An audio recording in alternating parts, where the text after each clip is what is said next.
Ukraine के राष्ट्रपति जी, आप मेरी बात सुने और नाटो का सदस्य बनने का जो ख्वाब है उसे छोड़ दे। अब यूक्रेन नाटो का सदस्य कभी नहीं बन पाएगा। यह बात कही है ट्रंप के नए नवेले रक्षा मंत्री ने जेलेंस्की को, जो कि यूक्रेन के राष्ट्रपति हैं। और कब कही वे खास है। दरअसल अब से कुछ ही समय पहले पुतिन और ट्रंप की बातचीत हुई टेलीफोन पर, और यह बातचीत सिर्फ औपचारिक नहीं थी। 1.5 घंटा दोनों नेताओं ने बात करी है। जी हाँ, आप सोचिए, जब दो देशों के राष्ट्रीय अध्यक्ष आपस में 1.5 घंटा बात करें फोन पर तो समझे मामला सीरियस है। और जैसे ही यह फोन हुआ तुरंत यूक्रेन के राष्ट्रपति जेलेंस्की ने फोन मिलाया अमेरिकी राष्ट्रपति ट्रंप को। उसके बाद डिफेंस मिनिस्टर है जो अमेरिका के, उन्होंने जेलेंस्की को फोन मिलाया और कहा कि आप मेरी बात समझे, यूक्रेन अब नाटो में शामिल नहीं हो पाएगा और हमें युद्ध यह खत्म करना है, उसके लिए हम कुछ भी करेंगे।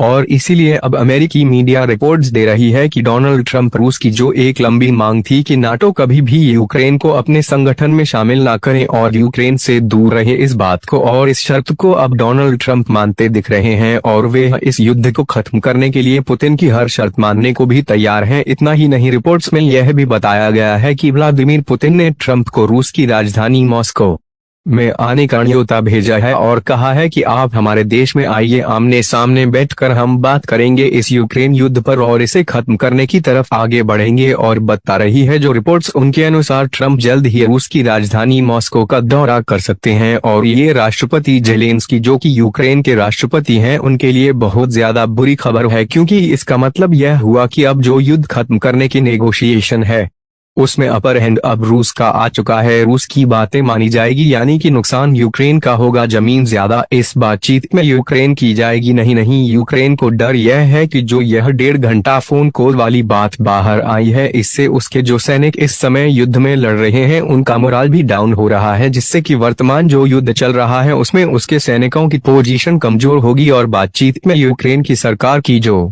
स्थिति है वह तो ऑलरेडी कमजोर ट्रंप ने कर ही दी है। वहीं इस पूरी स्थिति से सबसे बड़ा फायदा है व्लादिमीर पुतिन को, जो इस समय अपनी ही जमीन नहीं बचा पा रहे हैं। जी हां, जिस यूक्रेन पर उन्होंने हमला किया था जमीन का बचाने के लिए, आज वे इस स्थिति में है कि खुद की जमीन यूक्रेन की सेना से नहीं बचा पा रहे। कुर्स्क, जो कि रूस का एक राज्य है, आधे से ज्यादा कब्जा बैठी है यूक्रेन की सेना। 6 महीने से ज्यादा का वक्त बीत चुका है, रूस की सेना छुड़ा ही नहीं पा रही। नॉर्थ कोरिया की सेना की मदद ले ली तब भी नहीं छुड़ा पा रही। इसीलिए उनकी एकमात्र आस थी डोनाल्ड ट्रंप, जो कि युद्ध खत्म करना चाहते हैं। और नेगोशिएशन में आप जानते ही हैं कि चाहे आप किसी भी चीज की नेगोशिएशन कर रहे हैं, अगर आपको जल्दबाजी है तो नुकसान आपको ही उठाना पड़ेगा। जो धैर्य रखेगा, जो शांत बैठेगा, जो यह दिखाएगा कि हमें कोई जल्दबाजी नहीं है, हम मामले को और खींच सकते हैं, उसे उतना ही फायदा होगा। और समय पुतिन धैर्य लिए बैठे हैं, वहीं डोनाल्ड ट्रंप जल्दबाजी दिखा रहे हैं, क्योंकि उन्होंने अपने समर्थकों से वादा किया था कि एक दिन में युद्ध खत्म कर देंगे। इसीलिए वे इस मामले को अब ज्यादा नहीं खींचे। जल्दबाजी में वे कुछ भी शर्त मानने को तैयार हो जाएंगे पुतिन की। इसीलिए पुतिन को लग रहा है इस युद्ध में अब भी उसकी जीत हो सकती है। बातचीत की टेबल पर उसे यूक्रेन की जमीन मिल